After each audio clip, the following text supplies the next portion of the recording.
원인과 상관없이 말초 순환이 안 되어 하늘이 노래지면서 결국엔 쓰러지는 상태를 쇼크라고 합니다. 심장질환 등으로 머리로 가는 산소와 혈류 부족으로 생기는 실신과 신경세포의 이상 흥분으로 전신 떨림, 의식 저하 등이 관찰되는 경련과도 유사한데요. 쓰러진다는 양상은 같지만 발생하는 원인이 다르고 쇼크가 실신을 유발하는 경우도 있어 각 증상의 차이에 대해 정확하게 알고 유사시 최대한 전문가의 도움을 빨리 요청하는 것이 좋은데요. 이번 주 건강 365에서는 살면서 누구에게나 찾아올 수 있는 쇼크와 실신에 대해 자세히 알아봅니다. TBC 클리닉 건강 365 오늘의 주치 감염내과 전문의 배상훈 교수와 함께하겠습니다. 안녕하십니까? 안녕하세요. 감염내과 전문의 배상훈입니다. 네, 지난 여름에 출연하셨잖아요. 네. 기억나시죠? 네네. 저희 스튜디오 많이 달라졌죠? 너무 아름다워졌는데. 저희가 또 크리스마스 특집으로 이렇게 트리도 갖다 놓고 준비를 많이 했습니다. 감사합니다. 영광입니다. 또 불러주셔서. 네, 지난번에는 저희가 그 폐혈증에 대해서 알려주셨잖아요. 네. 근데 이번엔 주제가 좀 의외예요. 쇼크인데 네. 만약에 가정을 해서 제가 스튜디오에 있는데 우리 예은 씨가 갑자기 막 들어와서 문을 확 열고 저한테 막 반말하면서 소리를 질러. 그럼 제가 충격을 받겠죠. 이런 상황을 쇼크라고 할 수 있을까요? 네. 그런 상황도 심리적인 충격이 되면 네. 이제 충격을 받았으니까 쇼크라고 쓰기도 하는데 오늘 제가 말씀드릴 내용은 이제 왜 총 맞거나 이러면 예. 출혈이 많이 되면서 머리로 가는 혈액순환이 잘 안 되거나 이렇게 되면서 온몸에 힘이 빠지면서 쓰러지는 상황에 대한 내용입니다.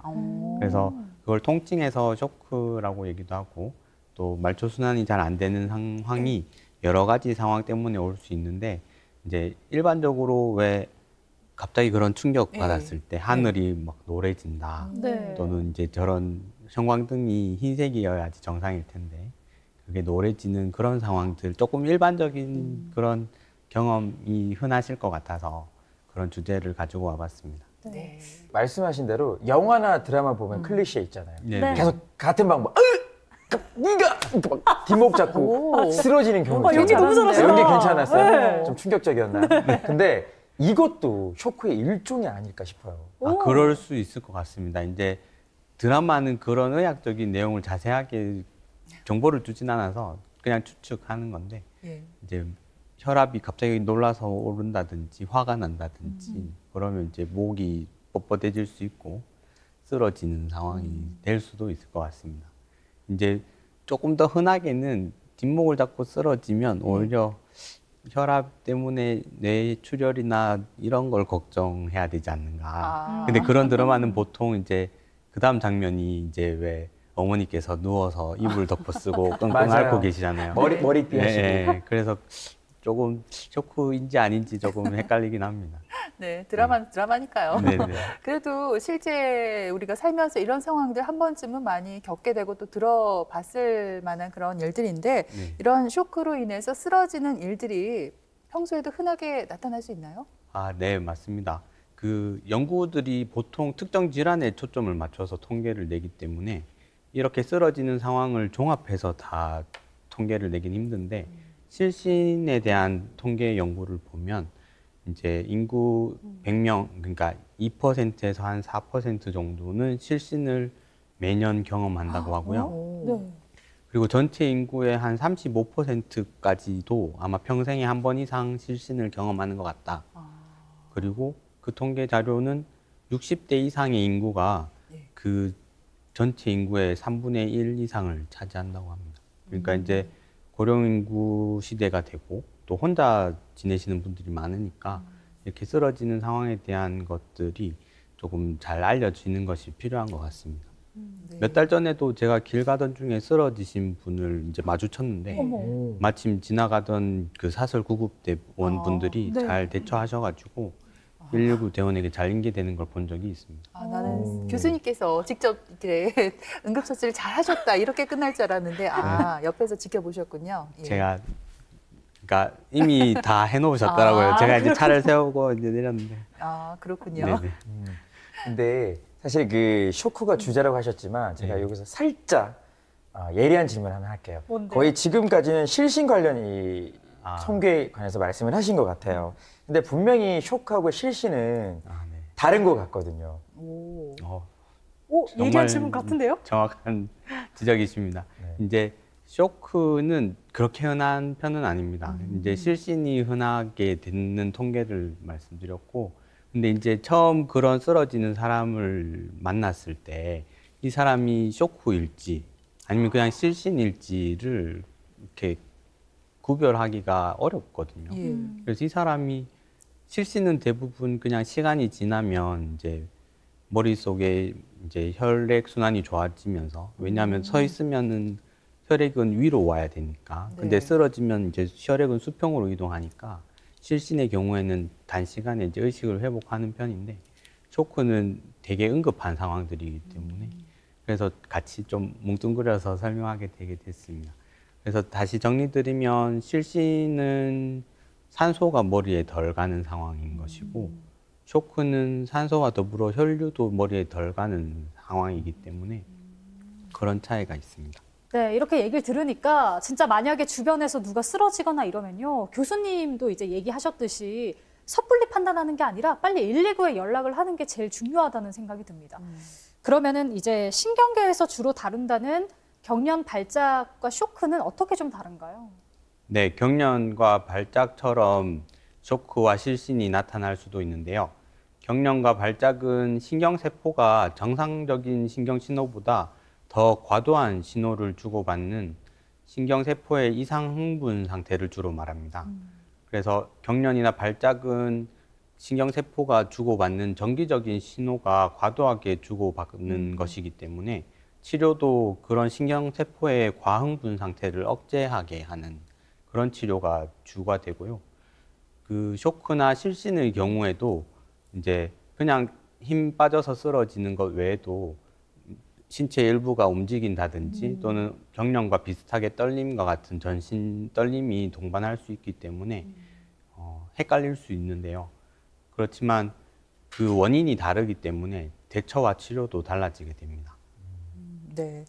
또 궁금한 점이요. 쇼크나 실신은 심장이나 또 혈관계 이런 신경과 관련된 곳에서 보지 않나 그런 생각이 드는데, 지금 감염내과 교수님께서 이 주제를 가지고 오셨잖아요.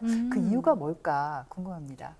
네, 흔하지는 않지만 쇼크나 실신의 모든 상황이 겹쳐서 오는 경우가 있습니다. 네. 예를 들면 폐혈증이 와서 심장 기능이 저하가 돼서 쇼크가 오기도 하고요. 또 폐혈증이 오면 파종성 혈관 내응고라는 상태가 와서 심장혈관이나 뇌혈관이 막히는 상태가 생기기도 합니다. 거꾸로 뇌경색이나 심근경색이 먼저 확인되어서 치료하다가 폐혈증이 발견되는 경우도 있습니다. 또 심장에 균이 붙어서 자라는 심내막염의 경우에 심장 판막에 균 덩어리가 이제 자라면서 심장 박동과 같은 움직임에 균 덩어리가 떨어져 나가면 뇌경색을 일으키는 상황도 생기거든요. 그래서 이런 저희과뿐만 아니라 신경과, 신경외과, 심장혈관흉부외과, 심장내과 등 다양한 분야에서 여러 전문가들이 함께 경험하는 상황이 되겠습니다. 근데 그러고 보면 이 감염내과 질환들 중에 응급한 상황들이 참 많은 것 같아요. 저는 궁금한 게 실제로 응급실 오는 분들 중에 실신이나 쇼크 때문에 오는 분들이 많습니까? 네, 덜어 있습니다. 제가 응급실 근무 중에 한 에피소드가 기억나는데요. 이제 인계해 봤던 중에 알게 된 상황인데, 이제 할아버지께서 쓰러지셔서 돌아가신 거예요. 어머. 근데 그분이 쓰러지시게 된 계기가 그분의 가족이 일단 먼저 쓰러지셨던 거예요. 네. 그래서 동시에 응급 환자가 2명 발생하니까 네. 119 구급대원이 이제 이 할아버지는 제가 근무하는 병원에 이제 이송해 왔고, 이제 먼저 쓰러지신 가족분은 다른 병원에 이송한 상황이었는데, 이제 정작 먼저 쓰러지신 분은 실신이어서 아무 문제 없이 그냥 퇴원할 수 있는 상황이 되었는데, 네. 할아버지께서는 너무 놀라셔서 어떡해. 심장마비로 돌아가시는 상황이었던 거죠. 예. 혹시 그런 쓰러지시거나 쓰러지려고 하는 분을 마주하시게 되면 네.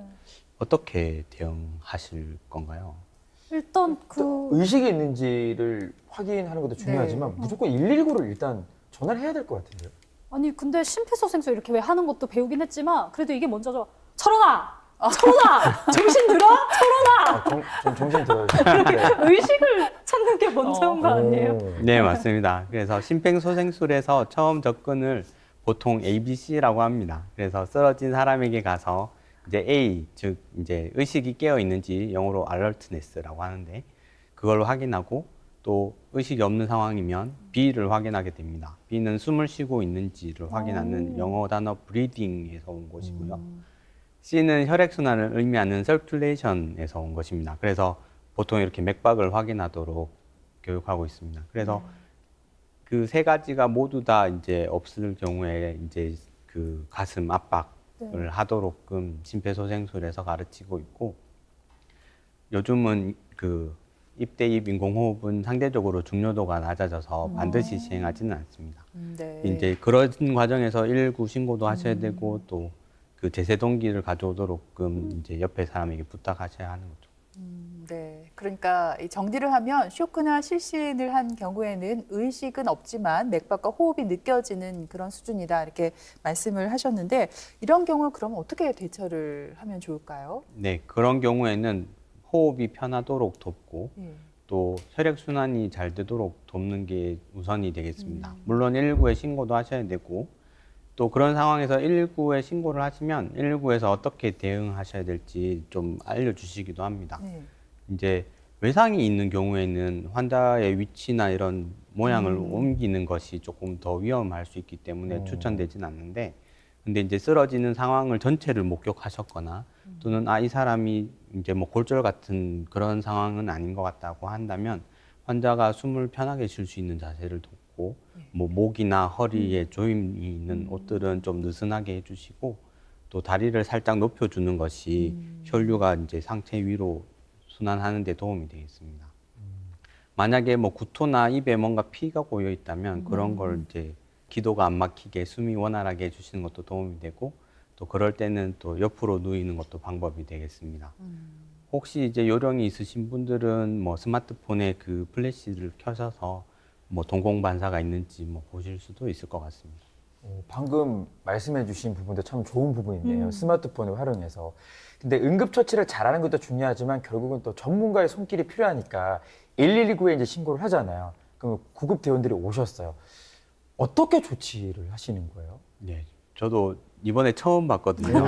맞아요. 저도 아직 보지는 못해가지고. 네. 그래서 119 대원들이 오시니까 처음부터 이제 그 환자의 맥박, 호흡수 이런 거 활력 징후라고 하거든요. 네 가지 맥박, 심박수, 호흡수. 그래서 그 네 가지 활력 징후를 확인하고 그 다음에 의식 정도를 확인하고 그 다음에 뭐 심전도를 달고 산소 포화도를 측정하고 또 혈당을 재기도 하고 이렇게 합니다. 만약에 그 산소 포화도가 낮으면 이제 산소를 연결해서 공급하거나 아니면 이제 안부 베깅이라고 해서 이렇게 왜 드라마에서 보는 이렇게 네. 바람 이렇게 쑥쑥 넣어주는 그런 걸 하기도 합니다. 그러면은 다시 이제 오늘의 주제인 쇼크로 한번 돌아와 보도록 하겠습니다. 진짜 막 아까 뭐 할아버지 얘기도 해주셨는데 당황스럽고 이제 놀라는 그런 상황 말고 우리 몸에 쇼크가 일어나는 원인은 어떤 게 있을까요? 아까 뭐 폐혈증 얘기를 좀 해주셨는데. 네, 맞습니다. 그 종류는 크게 네 가지로 분류를 하는데요. 하나는 폐쇄성 쇼크라고 해서 큰 혈관들이 막히는 상황들을 얘기합니다. 예를 들면 심근경색이나 또는 폐동맥의 혈전이 막히는 상황을 얘기하고요. 그 다음엔 혈장 감소성 쇼크를 들 수 있습니다. 이런 경우는 이제 출혈이라든지 이제 외상이 크게 입어서 이제 몸 안에 도는 그 혈액량이 갑자기 줄어드는 상태를 말합니다.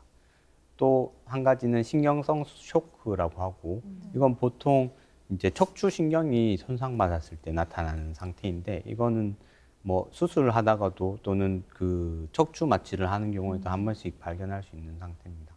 마지막으로 네 번째는 분배성 쇼크라고 해서 이제 폐혈성 쇼크나 또는 뭐 말벌 같은 거 쏘였을 때 생기는 아나필락시스 쇼크가 이런 범주에 들어가겠습니다. 네. 지난번 출연하셔서 폐혈증에 대해서 말씀하실 때 단기간에 사망률도 높고 또 폐혈성 쇼크가 오면 40에서 60%가 사망한다고 하셨어요. 그렇다면 폐혈성 쇼크가 얼마나 많은지 그리고 어떤 과정을 통해서 이 사망까지 이르게 되는지 말씀해 주시죠. 네. 2019년도에 한국폐혈증연대에서 발표한 자료에 따르면 3명의 폐혈증 중 1명이 쇼크를 동반한 상태로 응급실에 도착합니다. 그리고 우리나라 인구 1000명당 15명 정도가 이제 폐혈증으로 응급실에 오시는데 이 가운데 5명은 쇼크 상태로 오신다는 거죠.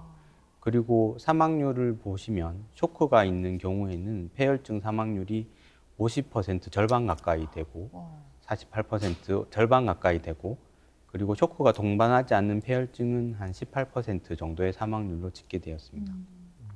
사망에 이르는 단계들이 폐혈증의 원인에 따라서 다양할 수 있고요. 결국은 이제 심장이 멈추는 상황이 되는 것인데 이제 그런 것들은 사실 뭐 경험에 따라서 예측하거나 추정할 수 있지 이거를 정확하게 이 사람이 이렇게 가다가 뭐 몇 시간 뒤에 얼마 뒤에 사망할 거야 이렇게 예측하는 건 아직은 어려운 단계입니다. 최근에는 그래도 AI 도움으로 그런 걸 하려는 시도가 조금은 있는 상태입니다. 그러니까 중요한 건 폐혈증 쇼크 때문에 생명의 위협을 가할 수도 있잖아요. 네. 근데 저는 실신의 원인도 너무 궁금해요. 어떤 원인들이 있나요? 네, 실신도 크게 3가지로 나뉩니다. 이제 신경매개성 실신이라고 해서 뭐 피를 본다든지 놀랐다든지 또는 감정이 변화가 심해지면 이제 미주신경이 자극이 되어서 실신 상태가 오게 됩니다. 그 외에 심장 같은 경우에 일시적인 서맥이나 부정맥이 올 수 있거든요. 그런 경우에 실신하는 경우가 있고 또 하나는 기립성 저혈압이 되겠습니다. 이제 기립성 저혈압은 이제 앉아 있는 자세나 누워 있는 자세에서 이제 보통 사람이 일어서게 되면 혈압이 이제 잘 유지될 수 있도록 심장이 거기에 맞춰서 바꾸게 되는데 이제 기립성 저혈압이 있으신 분들은 그 전환이 빨리 안 돼서 누워 있는 자세에서 빨리 일어서다가 이제 잠깐 어질어질하는 그런 상황이 생길 수 있는 것입니다. 대부분의 실실은 치료가 없이 회복되기 때문에 너무 걱정할 것은 아닙니다. 아까 철원 씨가 굉장히 예리한 질문 하나 하셨잖아요. 저도 또 빠질 수 없어서 예리한 질문을 하나 해보도록 하겠습니다. 준비했나요? 네, 준비를 했는데 예리할지 모르겠네요. 네. 아니, 아까 전에 구급대가 도착하면 혈당을 측정한다고 얘기를 하셨잖아요. 네. 근데 저혈당도 쇼크를 유발할 수 있다고 들었거든요. 네, 맞습니다. 정말 예리하십니다. 이제 장예리로 바꿔야 될 것 같아요. 감사합니다. 저혈당도 쇼크를 유발할 수 있습니다. 보통 쇼크 상태가 되기 전에 이제 저혈당 증상이 오시면 이제 뭐 준비한 사탕을 먹는다든지 이렇게 대응할 수가 있는데 이런 저혈당 상태가 반복되는 당뇨 환자분들은 그게 점점점 둔감해지시거든요. 그래서 쇼크 상태가 올 수도 있고 또 저혈당 쇼크를 그냥 놔두시면 생명의 위협이 될 수 있습니다. 예, 그렇군요. 자, 이제 쇼크를 어떻게 치료하는지 그 치료에 대해서 한번 알아볼까 하는데 병원에 쇼크 환자가 들어오면 가장 먼저 하게 되는 치료는 어떤 건가요? 네, 응급 환자는 기본적으로 좀 전에 말씀드렸던 심폐소생술의 ABC를 확인하고 응급 정도에 따라서 의학과 진료진이 우선순위를 배정한 뒤에 치료와 진단을 동시에 진행하게 됩니다. 기본적인 쇼크에 대한 처치는 산소 공급과 많은 양의 수액과 치료 약제가 몸에 빨리 도달할 수 있게 중심정맥관 삽입이 이루어지게 됩니다. 이런 중심정맥관은 이제 심장 가까이 있는 혈관을 얘기하거든요. 그래서 쇄골 밑이나 이제 목에 있는 혈관을 통해서 관을 넣게 되는데 이런 시술은 그렇게 막 어려운 시술은 아니고요. 네, 대신에 이제 필요한 약이랑 필요한 수액을 빨리 몸에 넣기 위한 방편이 되겠습니다. 그냥 우리가 보통 링거라고 하는 그런 정맥 수액은 관이 좁아서 많은 수액을 한꺼번에 줄 수가 없기 때문에 이런 관을 사용하게 됩니다. 네, 그리고 원인에 따라서 또 다른 처치가 필요하겠습니다. 그렇군요. 치료 이야기가 나온 김에 또 우리 교수님께서 감염내과 전문이시니까 폐혈증 쇼크에 대한 이 치료도 같이 설명해 주시면 좋을 것 같아요. 감사합니다. 네. 폐혈증 쇼크와 아나필락시스 쇼크가 이제 그 디스트리뷰티브 쇼크, 분배성 쇼크라고 설명드렸는데 이 상황은 뭐냐 하면 우리 몸의 혈관 안에 혈액이 이렇게 순환하지 않습니까? 근데 이런 병의 상태가 되면 그 혈액의 성분들이 혈관 바깥으로 이렇게 스며나가는 상태를 말합니다. 이제 혈액이 이제 효과적으로 몸에 순환을 해줘야 되는데 그만큼 빠져나가는 만큼 이 양이 줄어드니까 순환이 덜 하게 되는 상태인 거죠. 그래서 이런 거를 막아주거나 또는 되돌릴 수 있는 치료가 동반됩니다. 그래서 폐혈증일 경우에는 항생제 치료를 하면서 이제 많은 약을 수액을 주면서 이런 혈액순환을 돕게 되고요. 아나필락시스 쇼크 같은 경우에 말벌의 경우에 말벌의 침에 쏘였다면 그걸 잘 제거하고 차단하기도 하고 그다음에 뭐 에피네프린이라는 주사를 주고 이런 그 알레르기 반응을 되돌리는 치료들을 하게 되겠습니다. 쇼크 원인에 따라서 이제 치료법이 나눠져 있는데 그럼 앞에서 말씀해 주셨던 뭐 혈관이 막히거나 출혈로 생기는 쇼크도 있잖아요. 이에 대한 치료 방법도 좀 얘기를 해주세요. 예, 다른 종류들은 내과적인 게 아니어서 제가 전문적이진 않지만 간략하게 설명드리겠습니다. 이제 출혈이 있거나 이런 외상에 의해서 저혈장성 쇼크가 오는 경우에는 다량의 수액과 수혈이 필요하게 됩니다. 또 필요하면 혈압을 올리는 승합제 투약이 필요하게 되고요. 그리고 또 혈관이 막히는 경우가 이제 그 말씀드렸었는데 그 경우에는 혈관이 막히는 곳을 뚫어줘야 됩니다. 예를 들면 관상동맥이 막혔다. 관상동맥은 심장의 근육들을 먹여 살리는 혈관인데 이런 혈관이 막히면 심근경색이 오는데요. 이제 심근경색이 심해지면 쇼크가 올 수 있다는 거죠. 그래서 이런 심근경색의 경우에는 이제 관상동맥을 뚫어주거나 또는 폐동맥의 혈관들이 막히면 심장으로 돌아와야 되는 혈액들이 원활하게 못 돌아오기 때문에 쇼크 상태가 오는 것이라서 그 폐동맥을 막고 있는 혈전에 대한 조치를 취하게 됩니다. 또 영화에서 한 번씩 언급되는 그 긴장성 기흉이라는 상태가 있습니다. 이제 기흉은 아마 잘 아시겠지만 폐에 이제 공기가 새어가지고 이제 흉곽에 이제 공기가 차 있는 상태인데 이 압력이 너무 높으면 폐만 짜부러지는 게 아니고 큰 혈관들도 같이 밀면서 이제 쇼크 상태를 유발합니다. 그러면 이 압력들을 낮춰주는 처치를 해주면 다시 이렇게 싹 펴지거든요. 그게 이제 뭐 관을 꽂거나 주사기를 꽂아서 쉽게 드라마틱하게 좋아지기 때문에 의학 드라마에서 자주 나오는 내용 중에 됩니다. 또 아까 말씀하셨던 당뇨라든지 또는 뭐 부신 기능의 저하로 인해서 오는 쇼크들은 그런 호르몬에 따른 것들이기 때문에 다량의 수액을 주기보다는 호르몬에 대한 것들을 처치함으로써 치료가 되겠습니다. 네. 오늘 말씀해 주신 쇼크나 실신이 갑작스럽게 이렇게 발생할 수 있는 상황이잖아요. 그러니까 말씀해 주신 그런 원인들을 갖고 있어서 쓰러질 확률이 높은 분들은 여기에 대한 대비나 어떤 예방을 해두는 게 중요할 것 같습니다. 예, 오늘 질문 중에 아주 제일 중요한 질문이라고 생각했는데 네. 이제 제가 이제 그때 목격했던 분도 예. 핸드폰을 봐도 긴급 연락처에 저장이 아무도 안 돼 있으시고 지갑도 없으시고 이분의 의식은 잃으셨으니까 어떤 상황인지 물을 수도 없고 예. 드시는 약이라든지 뭐 앓고 있는 병이라든지 이런 걸 확인할 길이 없어서 예. 많이 곤란했었거든요. 네. 그래서 이런 부분들은 미리미리 스마트폰에 그런 기능들이 있습니다. 긴급 연락처를 저장한다든지 또 요즘 핸드폰 카메라가 좋으니까 먹고 있는 약이라든지 이런 것들을 잘 넣어 두시면 긴급할 때 구급 대원들이 잘 활용할 수 있을 것 같습니다. 그 외에도 이제 고령화 시대이기 때문에 그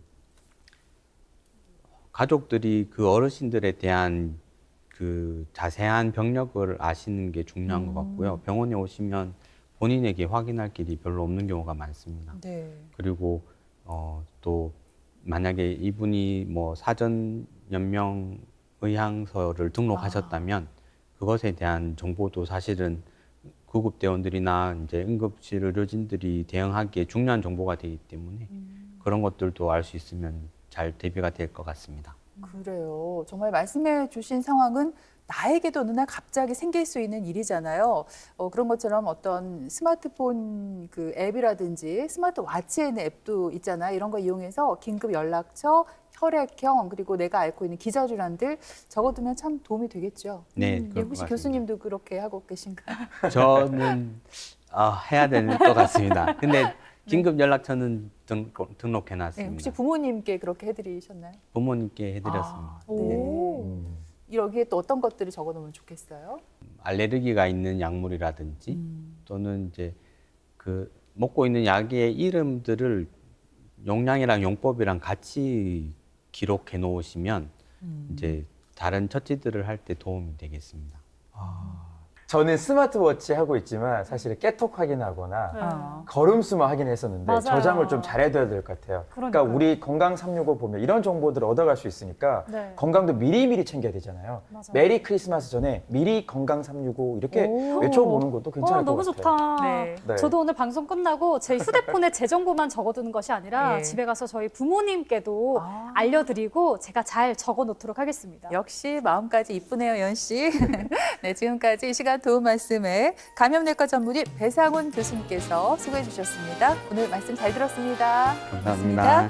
그리고 예은 씨, 철원 씨도 수고했습니다. 고맙습니다. TBC 클리닉 건강 365 저희는 다음 주 이 시간에 다시 오겠습니다. 고맙습니다. Christmas is coming. The snowflakes will be falling. It's the most wonderful time of